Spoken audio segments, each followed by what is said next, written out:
Amruthaveni lice kit presents daily news പ്രഭാത വാർത്തകൾ powered by Pulimoottil silks KSFE in association with Joy Alukkas. ഇത്തവണ first അടിക്കില്ലേ നമ്മള്?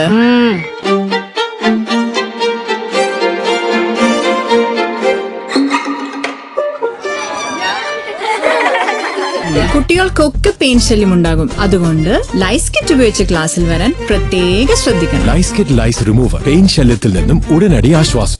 നമസ്കാരം, ഞാൻ ഡെയ്സി ബിജു. ഡെയിലി ന്യൂസിന്റെ പ്രഭാത വാർത്തകളിലേക്ക് സ്വാഗതം. ഇന്ന് ഓഗസ്റ്റ് 14 വ്യാഴാഴ്ച. മരിച്ച വോട്ടർമാരുമായി ചായകുടി. തിരഞ്ഞെടുപ്പ് കമ്മീഷന് നന്ദി പറഞ്ഞ് രാഹുൽ ഗാന്ധി. പ്രത്യേക തീവ്ര പുനഃപരിശോധനയെ തുടർന്ന് മരിച്ചുപോയവർ എന്ന് കാണിച്ച് കരട് വോട്ടർ പട്ടികയിൽ നിന്ന് പേരൊഴിവാക്കപ്പെട്ട ബീഹാറിൽ നിന്നുള്ള 7 അംഗ സംഘവുമായാണ് പ്രതിപക്ഷ നേതാവ് രാഹുൽ ഗാന്ധി ഇന്നലെ കൂടിക്കാഴ്ച നടത്തിയത്. സുപ്രീം കോടതി SIR-നെതിരായ ഹർജികൾ പരിഗണിക്കുന്നതിന്റെ ഭാഗമായാണ് ഇവർ ഡൽഹിയിലെത്തിയത്. ജീവിതത്തിൽ രസകരമായ ഒരുപാട് അനുഭവങ്ങൾ ഉണ്ടായിട്ടുണ്ട്. പക്ഷേ മരിച്ചവരോടൊപ്പം ചായ കുടിക്കാൻ എനിക്കൊരിക്കലും അവസരം ലഭിച്ചിട്ടില്ല. ഈ അതുല്യമായ അനുഭവത്തിന് തിരഞ്ഞെടുപ്പ് കമ്മീഷന് നന്ദി എന്നാണ് ഇവരുമായുള്ള കൂടിക്കാഴ്ചയുടെ വീഡിയോ പങ്കുവച്ചുകൊണ്ട് രാഹുൽ എക്സിൽ കുറിച്ചത്. വോട്ട് കള്ളൻ സിംഹാസനം വിട്ടുപോവുക എന്ന മുദ്രാവാക്യവുമായി വോട്ടർ പട്ടികയിലെ ക്രമക്കേടുകൾക്കെതിരെ കോൺഗ്രസിന്റെ രാജ്യവ്യാപക പ്രക്ഷോഭത്തിന് ഇന്ന് തുടക്കമാകും. ഇതിന്റെ ഭാഗമായി ഇന്ന് രാത്രി 8 മണിക്ക് മെഴുകുതിരി തെളിയിച്ച പ്രതിഷേധ പരിപാടികൾക്ക് തുടക്കമിടും. ഈ മാസം 22 മുതൽ സെപ്റ്റംബർ 7 വരെ പ്രചാരണ റാലികളും സംഘടിപ്പിക്കും. തന്റെ ജീവന് ഭീഷണിയുണ്ടെന്ന് ലോക്സഭാ പ്രതിപക്ഷ നേതാവ് രാഹുൽ ഗാന്ധി. VD സവർക്കർക്കെതിരെയുള്ള പരാമർശത്തിൽ മാനനഷ്ട കേസ് പരിഗണിക്കവെയാണ് രാഹുൽ പുനെ കോടതിയിൽ ഇക്കാര്യം പറഞ്ഞത്. തന്റെ സമീപകാല രാഷ്ട്രീയ പോരാട്ടങ്ങളും തനിക്കെതിരായ മാനനഷ്ട കേസിൽ പരാതിക്കാരനായ സത്യകി സവർക്കറുടെ വംശപരമ്പരയും ചൂണ്ടിക്കാട്ടിയാണ് രാഹുൽ ജീവന് ഭീഷണിയുണ്ടെന്ന് കോടതിയിൽ പറഞ്ഞത്. രാഹുൽ ഗാന്ധി സർക്കാരിന്റെ സംരക്ഷണം തേടിയതായും ബാർ ആൻഡ് ബെഞ്ച് റിപ്പോർട്ട് ചെയ്തു. രാഹുൽ ഗാന്ധിയുടെ വാർത്താ സമ്മേളനത്തെക്കുറിച്ച് അറിയില്ലെന്ന് സുപ്രീം കോടതി. ബീഹാറിലെ SIR നിർത്തിവെക്കണമെന്ന ഹർജികളിലെ വാദത്തിനിടെയാണ് ജസ്റ്റിസ് സൂര്യകാന്ത് ഇക്കാര്യം പറഞ്ഞത്. രാഹുൽ ഗാന്ധിയുടെ വാർത്താ സമ്മേളനം കഴിഞ്ഞതോടെ വെബ്സൈറ്റിലുള്ള SIR കരട് പട്ടികയിലെ സെർച്ച് ഓപ്ഷൻ തെരഞ്ഞെടുപ്പ് കമ്മീഷൻ ഒഴിവാക്കിയെന്ന് ഹർജിക്കാർക്ക് വേണ്ടി അഭിഭാഷകൻ പ്രശാന്ത് ഭൂഷൺ വാദിച്ചു. 2023-24 കേന്ദ്ര തിരഞ്ഞെടുപ്പ് കമ്മീഷനായി കേരളത്തിൽ വോട്ടർ പട്ടിക പുതുക്കുന്നതിന്റെ ചുമതല വഹിച്ച സ്വകാര്യ സോഫ്റ്റ്വെയർ കമ്പനിയെ സ്വാധീനിച്ചാണ് BJP കേന്ദ്ര നേതൃത്വം തൃശൂർ ലോക്സഭാ മണ്ഡലത്തിലെ വോട്ടർ പട്ടികയിൽ അവസാന നിമിഷം 30,000-ലേറെ വ്യാജ വോട്ടുകൾ തിരികെ കയറ്റിയതെന്ന് KPCC രാഷ്ട്രീയകാര്യ സമിതി അംഗം TN പ്രതാപൻ. ഇതേക്കുറിച്ച് സ്വതന്ത്രമായ അന്വേഷണം വേണമെന്നും ഈ കേസുകൾ രജിസ്റ്റർ ചെയ്ത് ജുഡീഷ്യൽ മേൽനോട്ടത്തിൽ അന്വേഷണം വേണമെന്നും TN പ്രതാപൻ ആവശ്യപ്പെട്ടു. തൃശൂരിലെ വോട്ടർ പട്ടിക ക്രമക്കേട് ആരോപണവുമായി ബന്ധപ്പെട്ട് കേന്ദ്രമന്ത്രി സുരേഷ് ഗോപിക്കെതിരെ വീണ്ടും വിമർശനവുമായി തൃശൂർ DCC അധ്യക്ഷൻ ജോസഫ് ടാജറ്റ്. അധാർമികതയുടെ കാര്യമാണ് തൃശൂരിൽ ഉന്നയിച്ചതെന്ന് ജോസഫ് ടാജറ്റ് പറഞ്ഞു. 11 വോട്ടുകൾ ചേർത്തതിൽ അധാർമികതയുണ്ടെന്നും സുരേഷ് ഗോപി മൌനം പാലിച്ചത് തെറ്റ് സമ്മതിക്കുന്നതിന് സമാനമാണെന്നും അല്ലെങ്കിൽ അയാളുടെ ധാർഷ്ട്യമാണെന്നും ജോസഫ് ടാജറ്റ് പറഞ്ഞു. ജനാധിപത്യത്തെ വെല്ലുവിളിക്കുന്ന പ്രസ്താവനയാണ് പോയി തൂങ്ങിച്ചത്തുകൂടെ എന്നൊക്കെ പറയുന്നതെന്നും ജോസഫ് ടാജറ്റ് പറഞ്ഞു. 1 ലക്ഷം കോടി രൂപയുടെ വിറ്റുവരവ് കൈവരിച്ച KSFEയുടെ നേട്ടം കേരളത്തിനും സംസ്ഥാനത്തിന്റെ ധനകാര്യ മേഖലയ്ക്കും അഭിമാനകരമാണെന്ന് മുഖ്യമന്ത്രി പിണറായി വിജയൻ. പ്രതിസന്ധികളിൽ തളരാത്ത ഒരു മികച്ച സാമ്പത്തിക മാതൃകയാണ് KSFE ലോകത്തിന് മുന്നിൽ അവതരിപ്പിക്കുന്നതെന്നും അദ്ദേഹം പറഞ്ഞു. തിരുവനന്തപുരം സെൻട്രൽ സ്റ്റേഡിയത്തിൽ KSFEയുടെ 1 ലക്ഷം കോടി വിറ്റുവരവ് നേട്ടത്തിന്റെ പ്രഖ്യാപനം നിർവഹിച്ച് സംസാരിക്കുകയായിരുന്നു മുഖ്യമന്ത്രി. സംസ്ഥാനത്തെ ഒരു സ്കൂളും മാനേജ്മെന്റ് തർക്കങ്ങളുടെ പേരിൽ അടച്ചിടാൻ അനുവദിക്കില്ലെന്ന് പൊതുവിദ്യാഭ്യാസ വകുപ്പ് മന്ത്രി വി ശിവൻകുട്ടി അറിയിച്ചു. വിദ്യാർത്ഥികളുടെ അധ്യയനം മുടക്കുന്ന ഒരു നടപടിയും അംഗീകരിക്കില്ലെന്നും ഇത്തരം സാഹചര്യങ്ങളിൽ കർശനമായ നടപടികൾ സ്വീകരിക്കുമെന്നും മന്ത്രി വ്യക്തമാക്കി. IHRD ജീവനക്കാരുടെ വിരമിക്കൽ പ്രായം ഉയർത്തി. 60 വയസ്സായി ഉയർത്തിക്കൊണ്ടാണ് ഉത്തരവ് പുറപ്പെടുവിച്ചിരിക്കുന്നത്. ജീവനക്കാരുടെ നിലവിലെ വിരമിക്കൽ പ്രായം 58 ആണ്. IHRD ജീവനക്കാർക്ക് പെൻഷൻ ഇല്ല എന്നും വിരമിക്കൽ പ്രായം 58 വയസ്സിൽ നിന്നും 60 വയസ്സാക്കണമെന്നും IHRD ഡയറക്ടർ ശുപാർശ സമർപ്പിച്ചിരുന്നു. ഇതിന്മേലാണ് നടപടി. PV അൻവർ ഉദ്യോഗസ്ഥരെ സ്വാധീനിച്ച് 12 കോടി രൂപ വായ്പയെടുത്ത് തട്ടിപ്പ് നടത്തിയെന്ന പരാതിയിൽ മലപ്പുറം കേരള ഫിനാൻഷ്യൽ കോർപ്പറേഷൻ ഓഫീസിൽ വിജിലൻസ് പരിശോധന. 2015 എടുത്ത 12 കോടി രൂപയുടെ വായ്പ തിരിച്ചടക്കാതെ 22 കോടി രൂപയായി എന്നാണ് പരാതി. KFCക്ക് ഭീമമായ നഷ്ടം വരുത്തിയെന്നാണ് കണ്ടെത്തൽ. തിരുവനന്തപുരത്ത് നിന്നുള്ള വിജിലൻസ് പ്രത്യേക സംഘമാണ് പരിശോധന നടത്തിയത്. കാരുണ്യ സ്പർശം സീറോ പ്രോഫിറ്റ് കൌണ്ടറുകൾ വഴി അവയവം മാറ്റിവെക്കൽ ശസ്ത്രക്രിയകൾ കഴിഞ്ഞവർക്കുള്ള മരുന്നുകൾ വില കുറച്ച് നൽകുന്നതിന് നടപടി സ്വീകരിച്ചു വരുന്നതായി ആരോഗ്യവകുപ്പ് മന്ത്രി വീണ ജോർജ്. മരണാനന്തര അവയവദാനം ചെയ്യുന്ന കുടുംബങ്ങളെ ആദരിക്കുന്നതുൾപ്പെടെയുള്ള കാര്യങ്ങളിൽ വൈകാതെ ഉത്തരവ് പുറത്തിറക്കുമെന്നും മന്ത്രി പറഞ്ഞു. വന്ദേ ഭാരത് ട്രെയിനിന് നേരെ കല്ലേറ്. മലപ്പുറം താനൂരിനും തിരൂരിനും ഇടയിൽ വെച്ചാണ് കല്ലേറുണ്ടായത്. കല്ലേറിൽ C7 കോച്ചിലെ ചില്ല് തകർന്നു വീണു. കാസർഗോഡ് നിന്നും തിരുവനന്തപുരത്തേക്ക് വരികയായിരുന്ന ട്രെയിനിന് നേരെയാണ് ആക്രമണമുണ്ടായത്.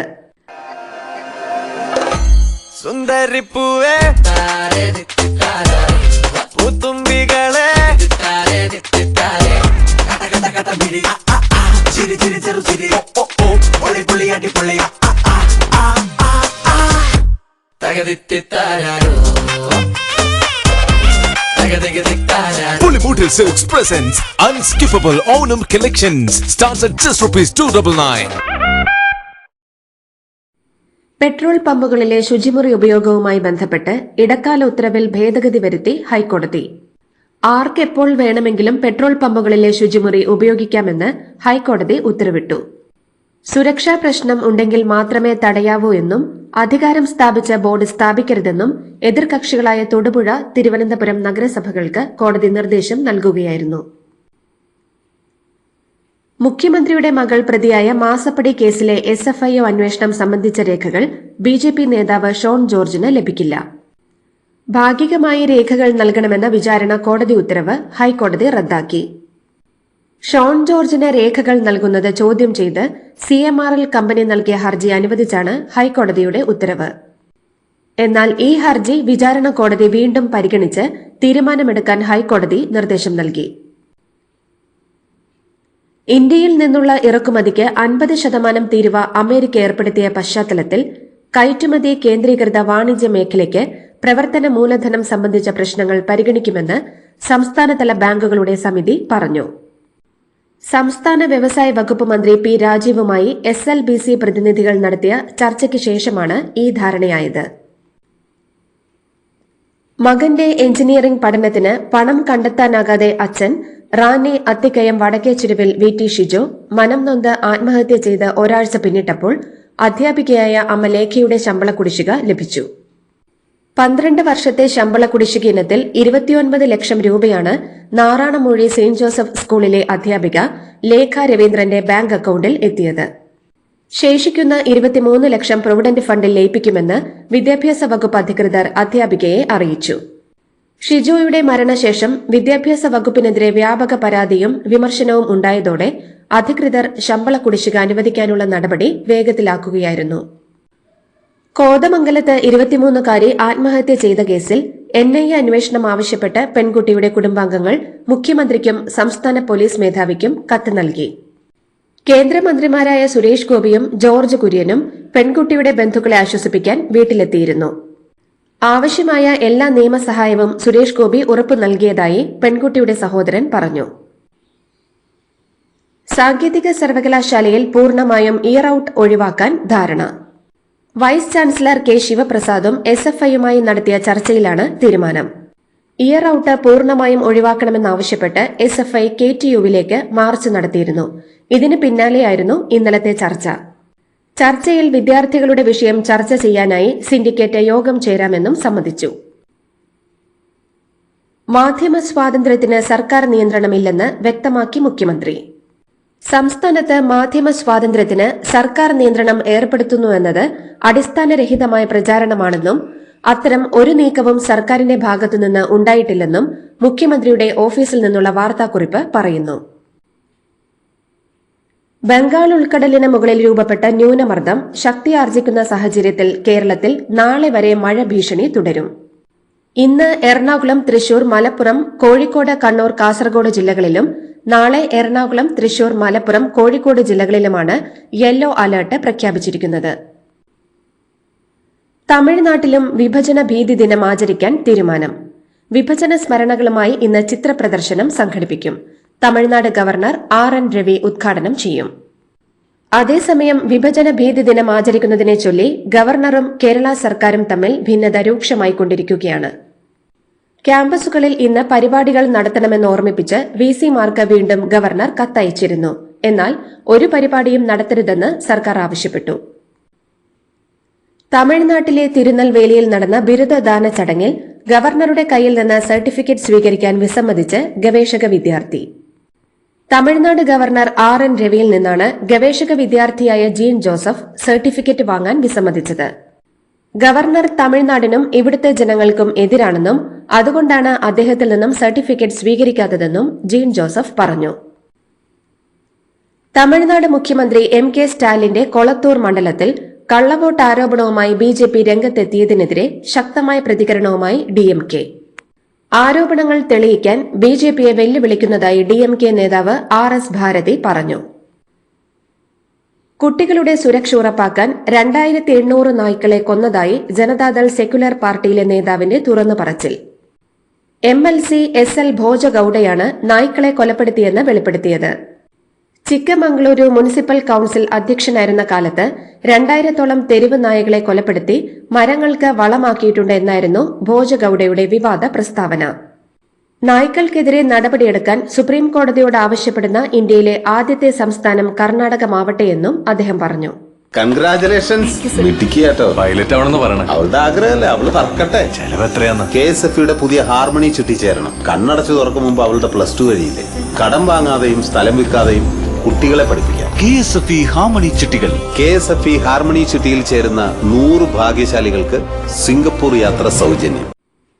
45 വർഷം മുൻപ് സോണിയാഗാന്ധിയെ വോട്ടർ പട്ടികയിൽ ഉൾപ്പെടുത്തിയ സമയത്ത് ഇന്ത്യൻ പൌരത്വം ഉണ്ടായിരുന്നില്ല എന്ന ആരോപണവുമായി BJP. വോട്ടർ തട്ടിപ്പ് നടത്താൻ തെരഞ്ഞെടുപ്പ് കമ്മീഷനുമായി BJP ഒത്തുകളിക്കുന്നു എന്ന കോൺഗ്രസിന്റെ ആരോപണത്തിന് മറുപടിയായാണ് ഇത്തരമൊരു ആക്ഷേപം ഉയർത്തിയിട്ടുള്ളത്. ഇറ്റലിയിൽ ജനിച്ച സോണിയാഗാന്ധി 1980 മുതൽ 82 വരെയുള്ള കാലഘട്ടത്തിൽ വോട്ടർ പട്ടികയിൽ ഉണ്ടായിരുന്നുവെന്നും അവർക്ക് 1983-ലാണ് ഇന്ത്യൻ പൌരത്വം ലഭിച്ചതെന്നും മുൻ കേന്ദ്രമന്ത്രി അനുരാഗ് ഠാക്കൂർ ആരോപിച്ചു. ഇന്ത്യൻ പൌരത്വം ലഭിക്കും മുന്നേ സോണിയാഗാന്ധി വോട്ടർ പട്ടികയിൽ ഇടം നേടിയെന്ന വിവാദത്തിൽ പ്രതികരിച്ച കോൺഗ്രസ്, സോണിയാഗാന്ധി വോട്ടർ പട്ടികയിൽ ഇടം നേടിയത് തെരഞ്ഞെടുപ്പ് കമ്മീഷന്റെ കാല് പിടിച്ചല്ലെന്നും തെരഞ്ഞെടുപ്പ് കമ്മീഷൻ സ്വമേധയാ പേര് ചേർത്തതാണെന്നും AICC പ്രവർത്തക സമിതി അംഗം താരിഖ് അൻവർ വിശദീകരിച്ചു. മഹാരാഷ്ട്രയിലെ ജാംനറിൽ 21-കാരനെ തട്ടിക്കൊണ്ടുപോയി ക്രൂരമായി മർദ്ദിച്ച് കൊലപ്പെടുത്തിയതായി റിപ്പോർട്ട്. ജാംനർ സ്വദേശിയായ മുസ്ലിം യുവാവിനെയാണ് കുടുംബത്തിന് മുന്നിൽ വച്ച് ആൾക്കൂട്ടം മർദ്ദിച്ച് കൊലപ്പെടുത്തിയത്. യുവാവിനെ ആശുപത്രിയിലെത്തിക്കാൻ ശ്രമിച്ച അമ്മയെയും സഹോദരിയെയും ആൾക്കൂട്ടം മർദ്ദിച്ചതായാണ് പ്രാദേശിക മാധ്യമങ്ങളെ ഉദ്ധരിച്ച് the new Indian express report ചെയ്തത്. മഹാരാഷ്ട്രയിലെ ചില തദ്ദേശ സ്വയംഭരണ സ്ഥാപനങ്ങളുടെ പരിധിയിൽ സ്വാതന്ത്ര്യദിനത്തിൽ മാംസം നിരോധിച്ചു. സ്വാതന്ത്ര്യദിനത്തിൽ മാംസവിൽപ്പന നിരോധിച്ചുകൊണ്ടുള്ള കല്യാൺ ഡോംബിവലി മുനിസിപ്പൽ കോർപ്പറേഷന്റെ ഉത്തരവാണ് വിവാദത്തിന് കാരണമായത്. പ്രതിപക്ഷമായ NCP ശിവസേന നേതാക്കൾ ഉത്തരവിനെതിരെ രംഗത്തെത്തി. ജനങ്ങളുടെ ഭക്ഷണ തെരഞ്ഞെടുപ്പുകൾക്ക് നേരെയുള്ള ആക്രമണമാണെന്ന് പ്രതിപക്ഷം ആരോപിച്ചു. ഗാസയിൽ ഇസ്രായേൽ നടത്തുന്നത് വംശഹത്യയാണെന്ന് ആരോപിച്ച പ്രിയങ്ക ഗാന്ധിക്കെതിരെ ഇസ്രായേൽ അംബാസിഡർ റൂവൻ അസർ രംഗത്തെത്തിയതിൽ വിമർശനവുമായി കോൺഗ്രസ്. ഇസ്രായേൽ അംബാസിഡർ റൂവൻ അസറിനെതിരെ കോൺഗ്രസ് നേതാവ് പവൻ ഖേര രംഗത്തെത്തി. ഇന്ത്യൻ പാർലമെന്റിലെ ഒരു അംഗത്തെ ലക്ഷ്യമിട്ട ഇസ്രായേൽ അംബാസിഡറുടെ നീക്കത്തെ പവൻ ഖേര എക്സിൽ രൂക്ഷമായി വിമർശിച്ചു. ഇസ്രായേലിന്റെ നടപടി കേട്ടുകേൾവിയില്ലാത്തതാണെന്നും അദ്ദേഹം പറഞ്ഞു. വോട്ടർ പട്ടിക ക്രമക്കേടിനെതിരായ പ്രതിഷേധത്തിൽ തന്റെ ചിത്രം പ്രിയങ്ക ഗാന്ധി അടക്കമുള്ള MPമാർ ടീഷർട്ടിൽ ഉപയോഗിച്ചതിനെതിരെ പരാതിയുമായി ബീഹാറിലെ വോട്ടറായ മിന്റ ദേവി. വോട്ടർ ID കാർഡിലെ പിഴവാണ് തന്റെ പ്രായം 124 എന്ന് തെറ്റായി എഴുതാൻ കാരണമെന്ന് മിന്റ ദേവി പ്രതികരിച്ചു. തന്നോട് ചോദിക്കാതെയാണ് ചിത്രം ഉപയോഗിച്ചതെന്നും മിന്റ ദേവി പറഞ്ഞു. കുവൈത്ത് വിഷമദ്യ ദുരന്തത്തിൽ 40 ഇന്ത്യക്കാർ ചികിത്സയിലുള്ളതായി സ്ഥിരീകരിച്ച് ഇന്ത്യൻ എംബസി. ഇക്കൂട്ടത്തിൽ മലയാളികളുമുണ്ടെന്നുള്ള സൂചനയും പുറത്തുവന്നു. ചില മരണങ്ങളും റിപ്പോർട്ട് ചെയ്തതായി ഇന്ത്യൻ എംബസി സ്ഥിരീകരിക്കുമ്പോഴും എണ്ണമടക്കമുള്ള കാര്യത്തിൽ വ്യക്തത വരുത്തിയിട്ടില്ല. ചിലർ ഗുരുതര അവസ്ഥയിലാണെന്നും മറ്റു ചിലർ സുഖം പ്രാപിച്ചു വരുന്നതായും ഇന്ത്യൻ എംബസി പുറത്തുവിട്ട റിപ്പോർട്ടിൽ പറയുന്നു. കഴിഞ്ഞ ഞായറാഴ്ച മുതൽ ഇതുവരെയായി 13 പേർ മരിച്ചതായാണ് അനൌദ്യോഗിക വിവരം. ചികിത്സയിലുള്ളവരിൽ കൂടുതൽ പേരും മലയാളികളാണെന്നും സൂചനയുണ്ട്. അമേരിക്കയിൽ ഹൈന്ദവ ക്ഷേത്രത്തിന് നേരെ വീണ്ടും ആക്രമണം. ഗ്രീൻവുഡ് സിറ്റിയിലെ BAPS സ്വാമിനാരായണ ക്ഷേത്രത്തിന് നേരെയാണ് ആക്രമണം നടന്നത്. ക്ഷേത്രത്തിന്റെ ചുവരുകൾ ഇന്ത്യ വിരുദ്ധവും പ്രധാനമന്ത്രി നരേന്ദ്രമോദിക്കുമെതിരായി ചുവരെഴുത്തുകൾ കൊണ്ട് വികൃതമാക്കിയെന്ന് ഹിന്ദു അമേരിക്കൻ ഫൌണ്ടേഷൻ എക്സിൽ കുറിച്ചു. ഒരു വർഷത്തിനിടെ ഇത് 4ാമത്തെ ക്ഷേത്രമാണ് അമേരിക്കയിൽ ആക്രമിക്കപ്പെടുന്നത്.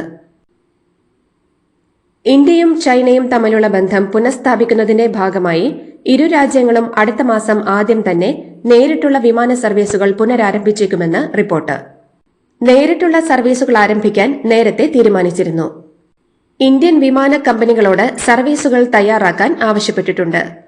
ഓഗസ്റ്റിൽ ചൈനയിൽ നടക്കുന്ന SCO ഉച്ചകോടിക്ക് മുൻപ് ഇത് സംബന്ധിച്ച പ്രഖ്യാപനം ഉണ്ടാകുമെന്നും റിപ്പോർട്ടിൽ പറയുന്നു.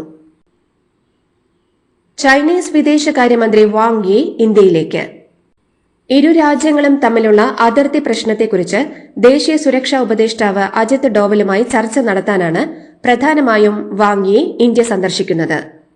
ഷാങ്ഹായ് കോർപ്പറേഷൻ ഓർഗനൈസേഷൻ ഉച്ചകോടിയിൽ പങ്കെടുക്കാൻ ടിയാൻജിനിലേക്ക് പ്രധാനമന്ത്രി നരേന്ദ്രമോദി നടത്താനിരിക്കുന്ന യാത്രയ്ക്ക് മുന്നോടിയായാണ് വിദേശകാര്യമന്ത്രിയുടെ സന്ദർശനം.